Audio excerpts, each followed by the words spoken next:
Assalamualaikum warahmatullahi wabarakatuh. Innal hamdalillah nahmaduhu wa nasta'inuhu wa nastaghfiruh wa na'udzu billahi min shururi anfusina wa sayyiati a'malina may yahdihillahu fala mudilla lahu wa may yudlil fala hadiya lahu. Asyhadu an la ilaha illallah wahdahu la syarika lahu wa asyhadu anna Muhammadan abduhu wa rasuluh. Allahumma salli wa sallim ala nabiyyina Muhammadin wa ala alihi wa sahbihi wa man tabi'a hudahu ila yaumiddin. Ya ayyuhalladzina amanu taqullaha haqqa tuqatih wa la tamutunna illa wa antum muslimun. Ma'asyiral muslimin, jamaah yang senantiasa dirahmati oleh Allah. Alhamdulillah, segala puji dan syukur kita panjatkan kepada Allah Subhanahu wa ta'ala atas segenap karunia dan nikmat yang telah Allah Subhanahu wa ta'ala anugerahkan kepada kita semua. Ma'asyiral muslimin, jamaah yang senantiasa dirahmati oleh Allah, melanjutkan kajian kita kembali membahas kitab Umdatul Ahkam karya dari Al-Imam Al-Hafidh Abdul Ghani Al-Maqdisi rahimahullahu ta'ala, dan kita sampai pada pembahasan tentang babun wujubu at-tuma'ninati fis shalah. Bab pembahasan tentang wajibnya tuma'ninah dalam mengerjakan sholat. Ma'asyiral muslimin, jamaah yang dirahmati oleh Allah, tuma'ninah ini tentunya termasuk bagian dari rukun sholat. Makanya di sini penulis menegaskan kepada kita terkait tentang wajibnya tuma'ninah di dalam sholat. Yang kalau seseorang tidak memperhatikan tuma'ninah di dalam sholat, maka sholatnya bisa dianggap batal, maka sholatnya menjadi sholat yang tidak dianggap. Apa yang dimaksudkan dengan tuma'ninah? Tuma'ninah ialah al-istiqrar wa ta'anni wa adamul ajalah.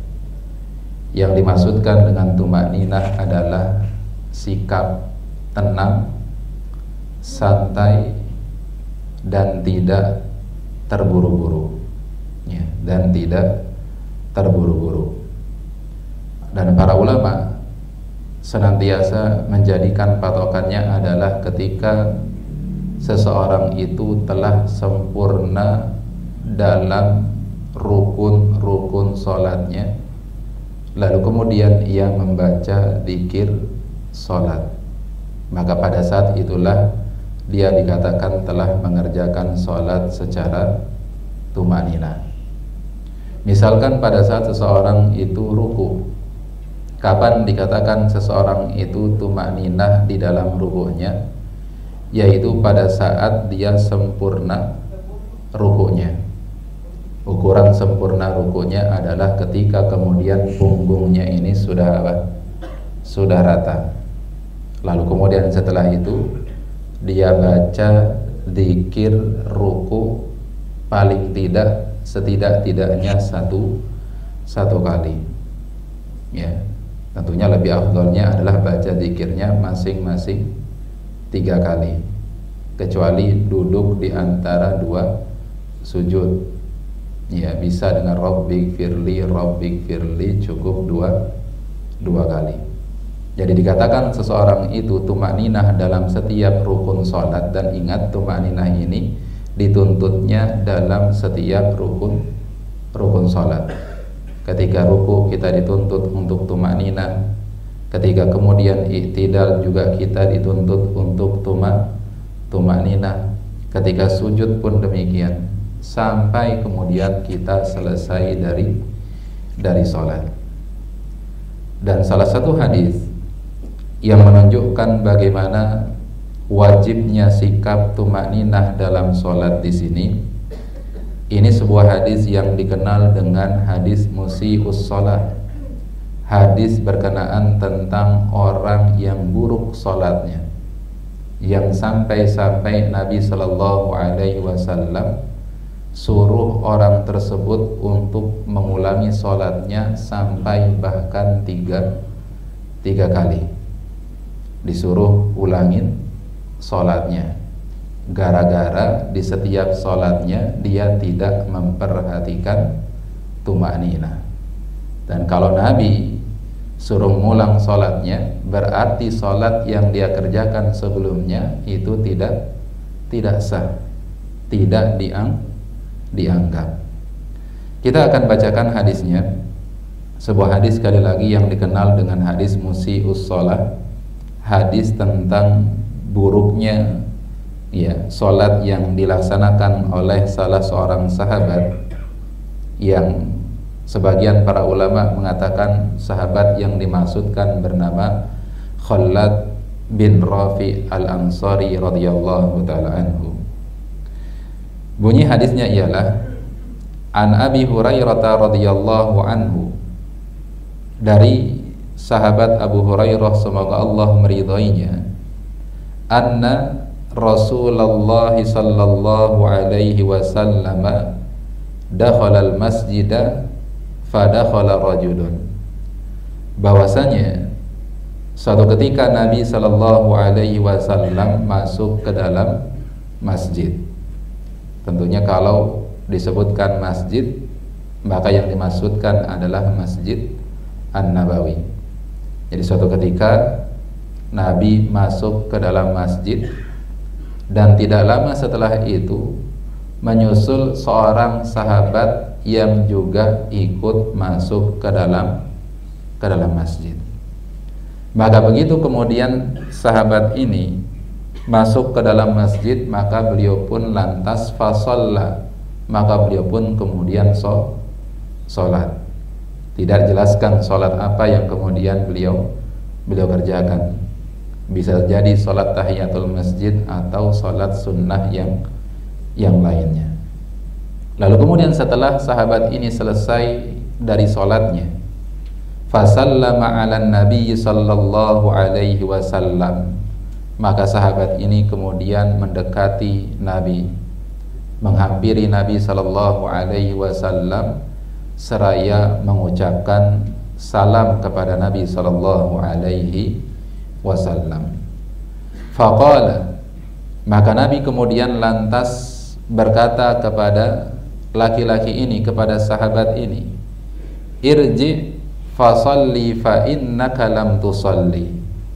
Nabi ternyata melihat dan memperhatikan sholat yang tadi dilakukan oleh sahabat ini, sehingga kata Nabi, irji fasalli, tolong kamu ulangi sholatmu, karena sesungguhnya kamu belum sholat sama sekali. Padahal tadi sahabat itu sudah apa? Sudah sholat. Tapi Nabi menganggap orang tersebut belum sama sekali melakukan apa? Melakukan sholat. Berarti sholat yang dia kerjakan tadi itu sia-sia. Sholat yang dia kerjakan tadi itu tidak dianggap. Itu tidak dianggap oleh siapa? Oleh Rasul sallallahu alaihi wasallam. Mungkin sebagian kita ketika memperhatikan hadis ini, tadi kan laki-lakinya salam sama Nabi, kok Nabi nggak jawab salamnya? Padahal menjawab salam itu hukumnya apa? Wajib. Sedangkan mengucapkan salam itu hukumnya sunnah. Maka tentunya ada riwayat yang lainnya yang menyebutkan bahwasanya Nabi Shallallahu Alaihi Wasallam sebelum memerintahkan sahabat tersebut untuk ngulangin sholatnya, Nabi lebih dulu menjawab apa? Menjawab salamnya. Jadi mungkin di sini perawinya hanya meringkas saja karena ingin menerangkan inti dari hadis Nabi Shallallahu Alaihi Wasallam. Maka Nabi Shallallahu Alaihi Wasallam perintahkan kepada sahabat tersebut untuk mengulangi sholatnya. Faraja'a yusalli kama shalla, maka kemudian sahabat ini ngulangin sholatnya, dan ternyata sholatnya yang kedua itu sama aja seperti sholatnya yang pertama. Nggak ada bedanya antara sholat yang kedua dengan sholat yang pertama. Sama-sama tidak memperhatikan tumaninahnya. Tsumma jaa, kemudian setelah selesai sholat, setelah selesai ngulangin sholatnya, dia datang lagi kepada Nabi, kemudian salam lagi. Nah ini kata para ulama, kalau kemudian kita misalkan bertemu dengan seseorang, lalu kemudian kita mengucapkan salam, lalu kemudian kita berpisah sejenak, lalu boleh kemudian kita ketika bertemu dengannya kembali untuk mengucapkan salam lagi. Sebagaimana sahabat ini hanya dipisahkan oleh satu sholat, kemudian ketika datang kepada Nabi mengucapkan salam lagi kepada Nabi Muhammad sallallahu alaihi wasallam. Fasallama 'alan Nabi sallallahu alaihi wasallam, maka sahabat tersebut datang kepada Nabi lalu mengucapkan salam kepada Nabi. Faqala, lalu kemudian Nabi kembali berkata kepada laki-laki tersebut, irji' fasalli fa innaka lam tusalli, tolong kamu ulangi sholatmu karena sesungguhnya kamu belum melaksanakan sholat sama sekali. Akhirnya diulangi lagi untuk yang berapa? Yang ketiga kali. Ya, yang ketiga kali juga sama. Ya, begitu selesai ditegur lagi sama Nabi Muhammad sallallahu alaihi wasallam. Akhirnya setelah 3 kali ngulangin sholatnya, lalu kemudian sahabat ini berkata kepada Nabi Muhammad sallallahu alaihi wasallam, walladzi ba'atsaka bil haqqi ma uhsinu ghairahu fa'allimni. Kata sahabat ini, demi zat yang telah mengutusmu dengan kebenaran. Artinya dia bersumpah atas nama Allah. Ya, walladzi ba'atsaka bil haqq, wahai Rasul, demi Allah yang telah mengutusmu dengan al-haq, dengan kebenaran, ma uhsinu ghairahu, saya enggak bisa sholat yang lebih baik dan lebih bagus seperti yang sudah saya kerjakan. Artinya saya bisa sholatnya ya seperti itu. Selama ini yang saya pahami, sholat yang benar itu ya begitu. Fa'allimni, maka wahai Nabi, kalau kemudian sholat saya ini salah, maka tolong ajarkan kepada saya sholat yang benar. Subhanallah. Di sini metode Nabi dalam mengajarkan sahabatnya itu kadang-kadang beragamnya. Nabi ketika tahu sahabatnya salah dalam sholat, ada yang keliru dalam sholatnya, Nabi terlebih dulu suruh ngulangin sampai 3 kali, baru kemudian diajarin sholat yang benar. Kira-kira ini rahasianya apa? Kenapa enggak begitu salah langsung aja diajarin? Disebutkan oleh para ulama, kadang-kadang dengan seseorang seringkali melakukan kesalahan, baru kemudian dibenerin, itu jauh lebih nempel ilmunya dibandingkan ketika dia salah langsung dibenerin. Ya, karena muncul perasaan penasaran yang besar di dalam hati orang tersebut. Ini kok salah mulu, salahnya di mana ya? Dibandingkan kalau kemudian salah langsung dibenerin, itu mungkin besoknya mudah nggak berbekas lagi, besoknya salah lagi. Tapi kalau kemudian salah lalu baru dibenerin, maka ini lebih membekas dalam diri seseorang. Maka inilah yang dilakukan oleh Nabi sallallahu alaihi wasallam. Maka setelah sahabat ini minta diajarkan tata cara sholat yang benar, barulah Nabi kemudian berkata, faqala idza qumta ilas sholati fakabbir. Kalau engkau hendak berdiri untuk menunaikan ibadah sholat, fakabbir, maka mulailah sholatmu dengan bertakbir. Jadi perkataan Nabi, idza qumta ilas sholat, kalau engkau hendak berdiri untuk sholat, artinya ya bahwasanya hukum asal daripada ibadah sholat itu dikerjakan dengan cara berdiri. Ini sudah sering kita singgung, ya, terutama sholat apa? Sholat wajib harus dikerjakan dengan berdiri. Enggak boleh dikerjakan dengan apa? Dengan duduk. Yang boleh dikerjakan dengan duduk itu adalah sholat sunnah. Makanya nanti kalau misalkan di sholat tarawih kita pengen sholat di belakang imam yang bacaannya panjang-panjang, kalau bisa semalam itu satu juz. Kalau misalkan kita dari awal ngikutinnya dengan berdiri, tapi kok kayaknya capek, pengen duduk aja sholatnya, boleh nggak sholat tarawih kemudian sambil duduk? Jawabannya adalah boleh, meskipun kita sanggup untuk apa? Untuk berdiri. Meskipun kita sanggup untuk berdiri. Kemudian perkataan Nabi SAW yang mengatakan, kalau engkau berdiri untuk sholat, fakabbir, maka mulailah dengan bertakbir. Takbir di sini maksudnya takbir apa? Takbiratul ihram. Ini menunjukkan, kata para ulama, bahwasanya takbiratul ihram adalah bagian dari rukun sholat. Dan sering juga kita ingatkan dan berulang kali kita ingatkan yang namanya takbiratul ihram, karena dia adalah rukun sholat, maka harus apa? Harus diucapkan. Harus diucapkan. Minimal mulut kita bergerak, dan nggak boleh dibaca di dalam hati. Fakabbir, kata Nabi, maka bacalah takbir, ucapkanlah Allahu Akbar.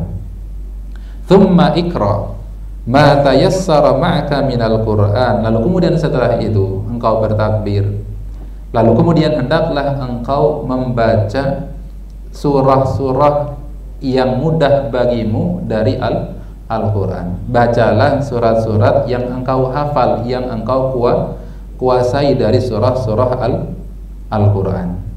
Nah, ini nanti akan masuk penjelasan setelah ini terkait tentang membaca surat Al-Fatihah. Karena mungkin sebagian di antara kita masih ada yang bingung, ya, terutama bagi makmum yang sholat di belakang imam pada waktu sholat yang jahar. Sholat yang apa? Jahar, di mana imam membaca dengan apa?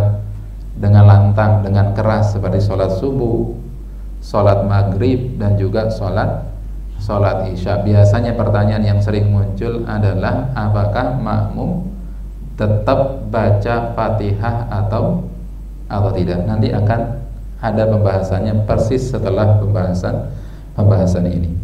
Jadi kata Nabi SAW, kalau sudah kemudian takbir, maka bacalah beberapa bagian dari apa yang engkau kuasai dari ayat-ayat atau surat-surat di dalam Al-Quran.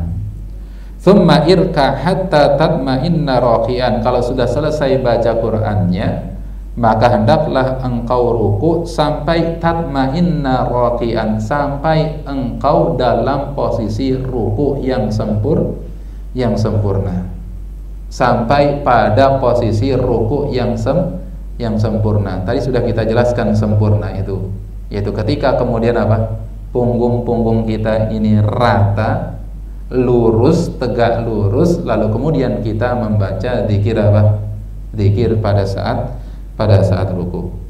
Thumma irfa hatta ta'dila qa'iman. Lalu kemudian setelah ruku, bangkitlah sampai kemudian badan kamu ini seluruhnya lurus, sampai punggungnya ini lurus. Jadi jangan punggungnya belum lurus udah turun buat apa? Buat sujud. Sebagian ada yang sholatnya seperti itu. Ya. Begitu bangkit dari ruku belum sejajar, belum merata punggungnya, pundaknya belum merata, ini langsung apa? Ini sujud. Ini berarti tidak apa? Tidak tumanina. Kalau tumanina dampaknya fatal. Berarti sholat kita apa?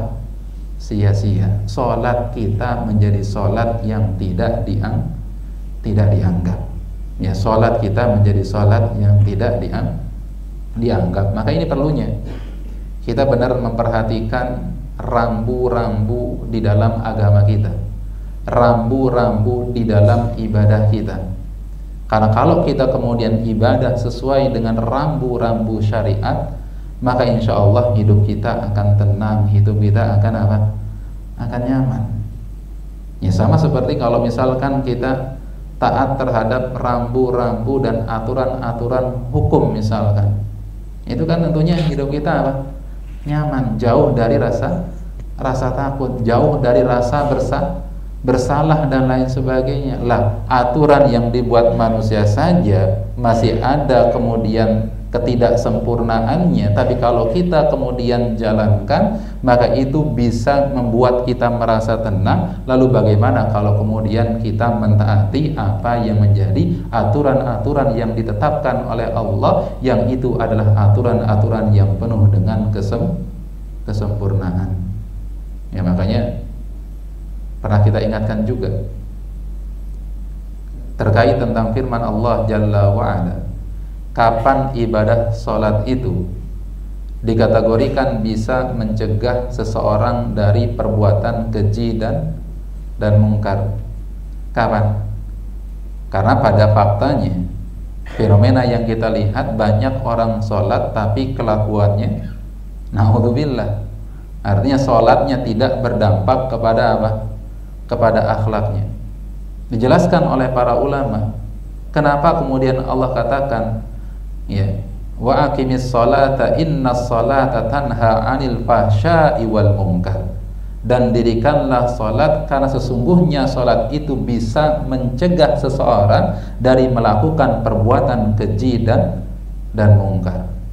Kapan kemudian salat yang seperti ini bisa mencegah pelakunya dari perbuatan keji dan mungkar? Kalau kemudian orang yang sholat tersebut dia melaksanakan sholat sesuai dengan aturan-aturan syariat, sesuai dengan aturan-aturan yang telah dituntunkan oleh Rasul Sallallahu Alaihi Wasallam. Inilah sholat yang bisa memberikan pengaruh yang positif bagi siapa? Bagi pelakunya. Jadi bukan hanya sekedar apa? Sekedar sholat, tapi sholat yang memperhatikan rukun-rukun dan ketentuan-ketentuan yang telah ditetapkan di dalam syariat kita. Itu yang bisa mencegah seseorang dari perbuatan keji dan mungkar. Ya, perbuatan keji dan mungkar. Kemudian kita lanjutkan. Kata Nabi sallallahu alaihi wasallam, "Tsummasjud hatta tatma'inna sajidan." Begitu pula ketika engkau sujud, maka hendaklah engkau sujud sampai sujudmu tersebut apa? Ya, tumanina. Sampai sujudmu tersebut lurus, sampai sujudmu tersebut tenang, nyaman dan tidak terburu-buru.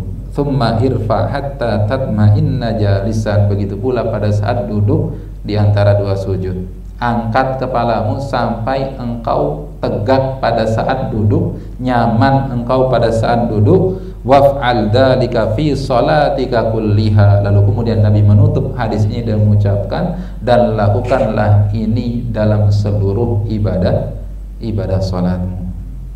Inilah sekali lagi ya jamaah yang dirahmati oleh Allah, dalil berkaitan tentang wajibnya tumakninah di dalam sholat.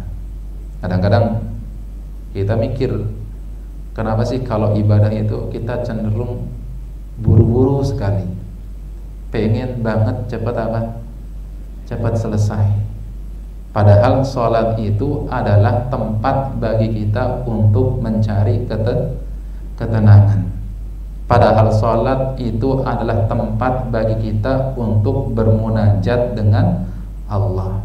Padahal sholat adalah tempat bagi kita untuk kemudian menumpahkan apa yang menjadi keinginan-keinginan kita, permintaan-permintaan kita, doa-doa kita kepada Allah. Kenapa kita tidak menikmati ibadah sholat kita? Kenapa kemudian kita lebih cenderung terburu-buru dalam melaksanakan ibadah sholat? Buru-buru di sini maksudnya bukan berarti sholatnya lama banget, enggak juga. Kalau mau kemudian sholatnya ringkas, tapi tetap harus memperhatikan apa? Tumakninahnya, itu kata kuncinya. Karena kalau kemudian masalah sholat, ada sholat-sholat yang kemudian kita diperintahkan kalau dikerjakan sebaiknya tidak terlalu lama, tapi apa? Diringkas. Tapi ringkas di sini bukan cepat, sekali lagi. Ringkas di sini bukan kemudian terburu-buru. Ringkas di sini adalah mungkin bacaan-bacaan setelah surat Al-Fatihahnya itu dibaca dengan surah-surah yang apa? Yang pendek. Tidak terlalu panjang. Maka masyaallah muslimin jamaah yang dirahmati oleh Allah, ini yang bisa disampaikan pada kesempatan siang hari ini. Semoga bermanfaat bagi kita semua. Wallahu taala a'lam bisawab. Sebenarnya pengen bahas satu lagi tapi waktunya tidak memungkinkan, karena ini penting sebenarnya, terkait tentang membaca Al-Fatihah di belakang imam pada saat sholat apa? Jahriyah. Membaca Al-Fatihah bagi makmum pada saat sholat apa? Jahar. Nah, sampai sini ada pertanyaan?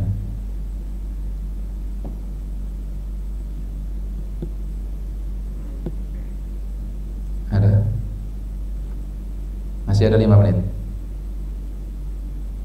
Atau saya kasih isi-kisinya deh, soalnya nanti Ramadan kita bahasannya udah tema Ramadan, gak jadi bahas Umdatul Ahkamnya. Terkait tentang baca Fatihah bagi makmum pada saat sholat apa? Jahar. Di sini siapa yang baca Fatihah di belakang imam yang sholatnya jahar? Ada? Ada pastinya. Malu aja angkat tangan. Yang nggak baca? Ada? Ada juga.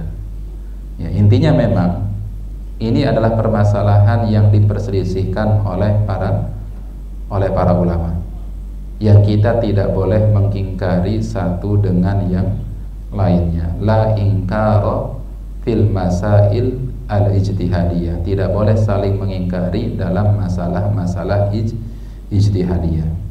Namun pastikan ketika kita memilih salah satu pendapat, kita lihat hujah-hujahnya, kita lihat argumentasi-argumentasinya, sehingga kita condong untuk memilih pendapat A, untuk memilih pendapat B. Bukan asal kemudian apa? Ambil sesuai dengan selera kita. Kita akan coba perhatikan argumentasi dari pendapat yang mengatakan bahwasanya membaca Fatihah di belakang imam yang sholat jahriyah itu tetap diharuskan bagi makmum. Di antara argumentasinya apa? Banyak sekali.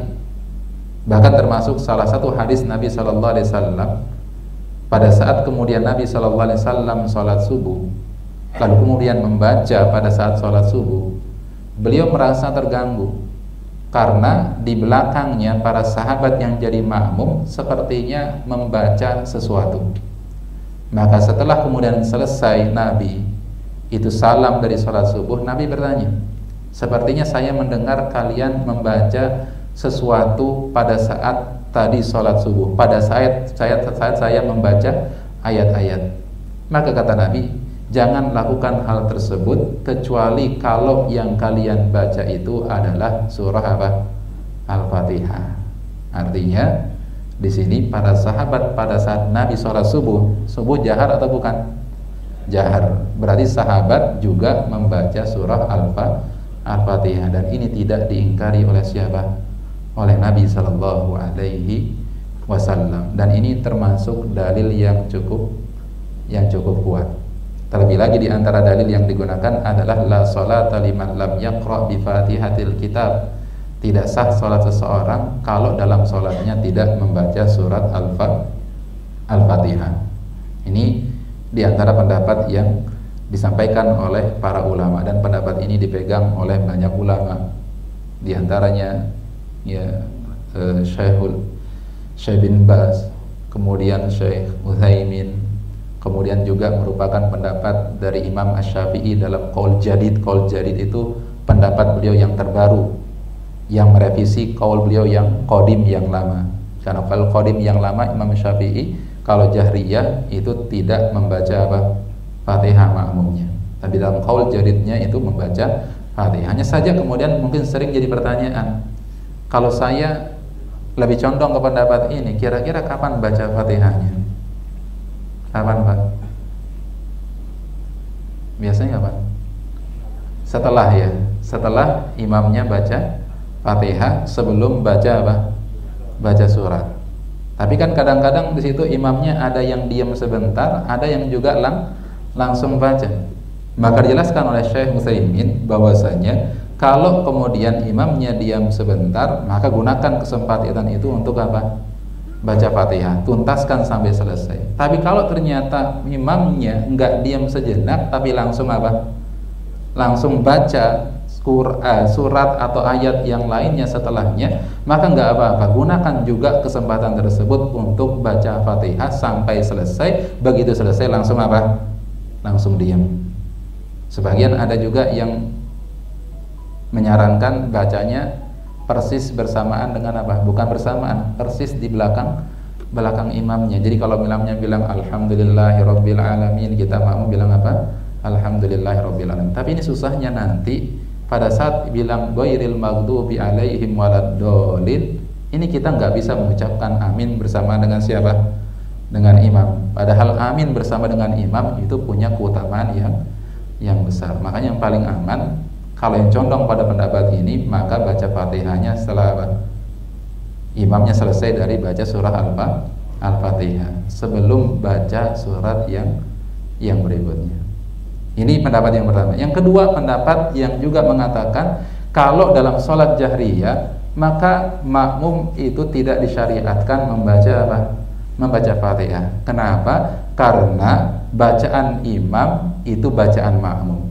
Jadi yang menanggung bacaan makmum adalah siapa? Adalah imam. Dan ini menggunakan juga banyak dalil-dalil dari Al-Quran dan Sunnah. Kalau dari Al-Quran, firman Allah, wa idza quri'al Qur'anu fastami'u lahu wa ansitu. Dan kalau dibacakan kepada kalian Al-Quran, maka tugas kalian adalah mendengar dan diam.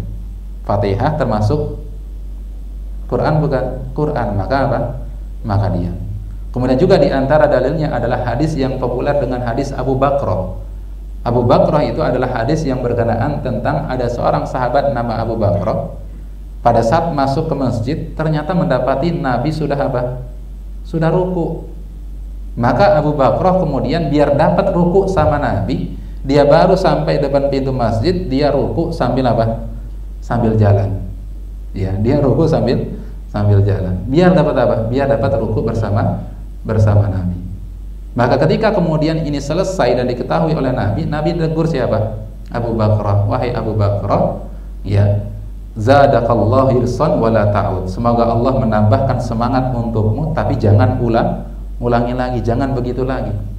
Nah, langsung rukuknya siapa? Abu Bakrah ini ketika mendapati Rasul itu ruku, artinya beliau tidak membaca apa? Membaca apa? Al-Fatihah. Ini menandakan bahwasanya ya, yang namanya bacaan Al-Fatihah makmum itu ditanggung oleh siapa? Ditanggung oleh imam.